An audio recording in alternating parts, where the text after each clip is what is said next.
महाराष्ट्रातील प्रत्येक अपडेट जाणून घेण्यासाठी आजच मेट्रो रायगडच्या सोशल मीडिया प्लॅटफॉर्मला लाईक, फॉलो आणि सबस्क्राईब करा. अलिबाग तालुक्यातील सारळ गावात आज आगळा वेगळा सत्यनारायण महापूजा सोहळा मात्रोळी गावचे रहिवासी आणि शंकरगिरी महाराज यांचे भक्त जितेंद्र रमेश नाईक यांच्या संकल्पनेतून पार पडला. 22 वर्षांपूर्वी सारळ येथील शिवमंदिरात 108 सत्यनारायण महापूजा बांधल्या गेल्या होत्या. आज पुन्हा हाच मनोदय घेऊन जितेंद्र नाईक यांनी महापूजेचा संकल्प यशस्वी केला.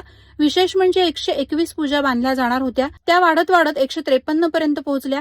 धार्मिक भावना वाढीस लागावी, सारे एकत्र यावे आणि सर्वांच्या मनोकामना पूर्ण व्हाव्यात या हेतूनं सत्यनारायण महापूजा करण्यात आल्याचे जितेंद्र नाईक यांचे बंधू अमित नाईक यांनी सांगितले.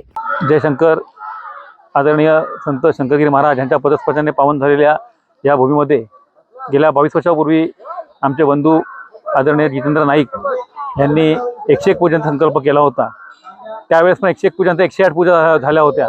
22 वर्षाने पुन्हा एकदा शंकरगिरी महाराजांच्या कृपेने, त्यांच्याच इच्छेने पुन्हा एकदा पूजा ठेवायच्या असं मानस आमच्या भावांनी जितेंद्र नाईक यांनी केला. आणि त्याने आम्हाला एक दिवशी सगळ्यांना, आमच्या मित्रांना सांगितलं की असा आमचा संकल्प आहे, पुन्हा एकदा आपण पूजा ठेवायचं आपलं माझ्या मनामध्ये आलं आहे. बाबांचीच ती इच्छा आहे, तर आपण त्या पूजा पुन्हा ह्या वर्षी ठेवायचं. लागली सगळ्या आयोजकांनी, सगळ्या मित्रांनी त्यांना होकार दिला आणि पूजा म्हटलं की आजूबाजूचे 151 पूजा, पहिल्या 101च्या 111 झाल्या, 111च्या 121 झाल्या, 121च्या 151 झाल्या, आता 153 झाल्या. पूजा म्हटलं की प्रत्येक घरी एकच चौरंग असतो. एवढी चौरंग गोळा करणं किंवा एवढी जोडपी गोळा करणं हा सगळा मोठा, ही तयारीची सगळी कसरत असते. परंतु बाबांच्या आशीर्वादाने हे सगळं ऑटोमॅटिक घडत गेलं आणि आज हा दिवस उजाडला. पूजा ठेवण्याचा त्यांचा मानस जरी असला, त्याच्यापाठी काही फार मोठा काही वेगळा हेतू नसतो. आपण हिंदू आहोत आणि आपला हिंदू धर्म जो आहे हा वाढला पाहिजे आणि हिंदू धर्माचं जतन झालं पाहिजे.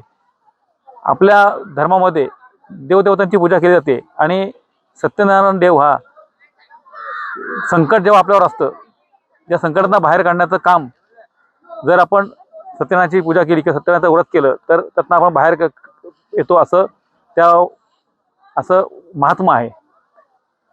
ते लक्षात घेता ही सत्यनारायण ही देवता ही आपली इष्टदेवता आहे आणि त्याचं पूजन झालं तर सगळ्यांसाठी, सगळ्या कुटुंबासाठी, सगळ्या परिवारासाठी, सगळ्या गावासाठी ते खरोखर चांगलं असतं. आणि त्याच्यामुळंच ह्या आजच्या 151 पूजाचं 153 पूजा आज झालेल्या आहेत. आणि हा एक संकल्प होता, त्याच्या पाठचा सगळा वेगळा काढता हेतून होता. ह्याच्यातून काय होतं की आपलं गाव एकत्र राहतं, आपल्या आजूबाजूचा परिसरातील लोक पण एकत्र येतो.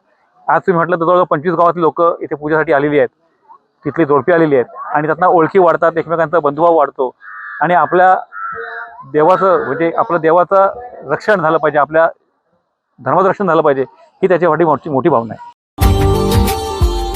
Subscribe now and press the bell icon. Never miss an update.